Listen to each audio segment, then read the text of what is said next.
छत्तीसगढ़ में धर्मांतरण पूरी तरह से कैंसर का रूप पकड़ लिया है। जिस तरह से वनांचल क्षेत्रों में कांकेर, दंतेवाड़ा, बीजापुर लगातार मिशनरियों के लोग धर्मांतरण करा रहे हैं, वहाँ आए दिन हिंसक घटनाएं हो रही हैं और गांव में साफ तौर पर लिखा हुआ है कि इन गांव में फादरी लोगों की एंट्री नहीं है। उसके बाद भी लगातार वहाँ से ये तमाम तरह की समस्याएं आ रही हैं।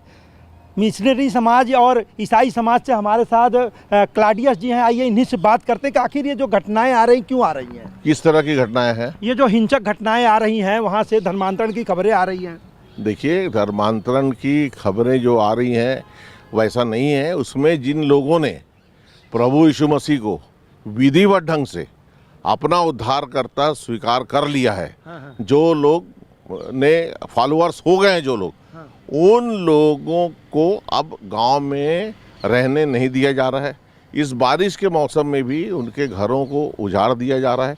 मुझे ये बताइए कि देश का कौन सा कानून ये कहता है अगर आपने धर्म को बदल लिया है तो आपको वहाँ रहने की अनुमति नहीं दी जाएगी, आप वहाँ काम नहीं कर सकते, वहाँ का आप पानी नहीं पी सकते।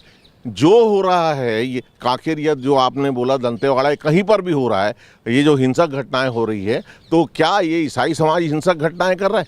ये जिन्हें तकलीफ है, जो लोग ये नहीं चाहते है ना, समाज में जो सुधार आ रहे हैं, लोग देख रहे हैं, वो लोग जो है इस तरह की कदम उठा रहे हैं। और नियम बता दीजिए मुझे, संविधान एक चीज बताइए, वहाँ पर जो भी हो रहा है, जो हिंसक घटना कर रहे हैं, वो कौन लोग हैं मालूम है? उनके चाचा हैं, उनके भाई हैं, उनके भतीजे हैं, वही लोग उनका विरोध कर रहे हैं जो गलत तरीके से कन्वर्ट हो गए हैं। उनका साफ, जब दिक्कत कहाँ आ रही है, जब गांव में किसी की मौत हो जाती है, जब उनकी एक गाड़ने की प्रथा होती है, एक जलाने की प्रथा होती है, जगह को लेकर ये दिक्कत आ रही है। तो क्या इस मिशनरियों ने जो किया है, धर्मांतरण कराए, कब्रिस्तान में क्यों उनको दफनाने की परमिशन नहीं दी जाती? गांव में क्यों दफनाने की? अरे भाई, जो जहाँ पर आदमी रहता है, आप वहीं पर, जैसे आपको रस्म है जलाने का, मान लीजिए हिंदू समाज का, मुसलमान का दफनाने का, हमारा भी दफनाने का है, तो वहीं पर जहाँ रहते हैं वहीं पर दफनाने को दिया जाता है। उनको दफनाने को लेकर ही ये तमाम तरह की समस्याएं आ रही है। आप अपने कब्रिस्तान में दफनाने की अनुमति दीजिए ना, कि हमारे, आप तो ये कहते हो कि आप पूर्ण रूप से हमारे धर्म में नहीं आए, इसलिए आपको हम दफनाने का मौका भी नहीं देंगे। ये घटनाएं भी वहाँ से आ रही हैं। तो मुझे आप यही बतला दीजिए ना कि संविधान में ये कहाँ पर लिखा हुआ है कि अगर व्यक्ति लिख कर दे और वो खुद खुद अपने आप को दफन करना चाहे या उसके शव को दफनाया जाए, तो वहाँ पर दफनाने नहीं दिए जाने का प्रावधान कहाँ है संविधान में? ये बताइए आप। ईसाई धर्म के लोग जो हैं, वो आखिर जब उनको धर्मांतरण करा लिए, आप बोल रहे हो ये हमारे अपने लोग हो गए, तो उनको कब्रिस्तान में जो है दफनाने की अनुमति क्यों नहीं दे रहे हैं आप लोग? उनको दीजिए ना। हम ये कह रहे हैं कि कब्रिस्तान में दफनाने के लिए कोई मना नहीं कर रहा है, मना किया जा रहा है इस बात को लेकर कि गांव में आपको दफन नहीं करना है। और दूसरी, देखिए, वो तो उनके लोग ही विरोध कर रहे हैं ना। दूसरी बात, आप ये जो बोल रहे हो ना कि अवैध ढंग से उनको क्रिश्चियन बना लिया गया, कोई अवैध ढंग से अगर बनाया जाता तो शिकायत क्यों नहीं होती भाई? अभी तक शिकायत क्यों नहीं हुई?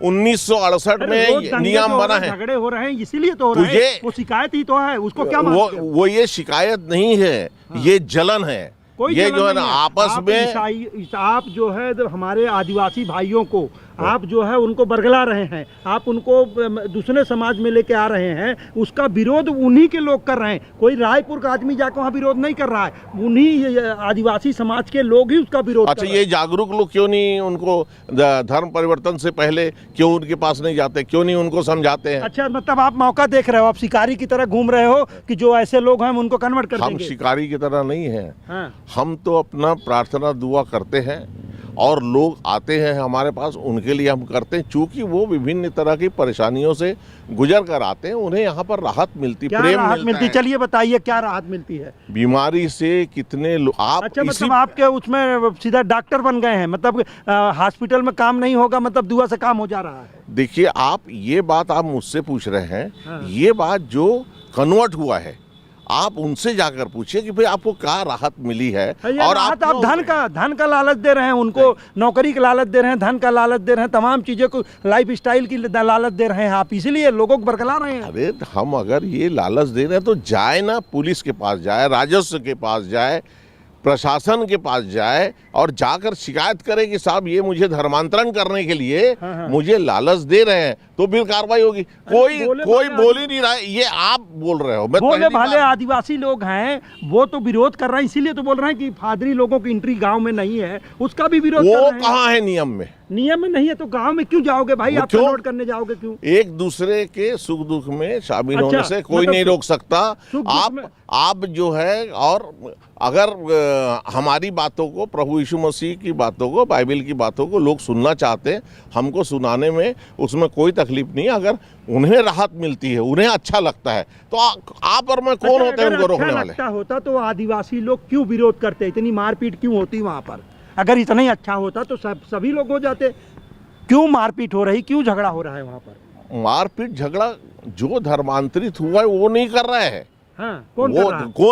कौन कर रहा है? ये आदिवासी लोग कर रहे हैं, जो उनके अपने भाई लोग हैं, उनके दूसरे भाई ने एक भाई के लिए झगड़ा हो रहा है। ये झगड़ा की स्थिति कौन पैदा किया? मिशनरी किया ना। मुझे आप ये बताइए, वो भाइयों ने जब ये लोग जो है धर्मांतरित हो रहे थे, उस समय ये झगड़ा क्यों नहीं किया कि तुम धर्मांतरण हो गए? रातों रात आप लोग बरगला रहे हो जाके घरों में, बरगलाओगे तो स्थिति पैदा होगी। नहीं, ये गलत बात है। रातों रात नहीं, उनको उपेक्षित लोग हैं, उनको परेशान किया जा रहा है, उनकी इच्छाएं पूरी नहीं होती, इसलिए वो आते हैं। आदिवासियों के लिए अब इस समय मिशनरियां मुसीबत बन गई हैं, इसलिए आदिवासी लोग विरोध कर रहे हैं इसका।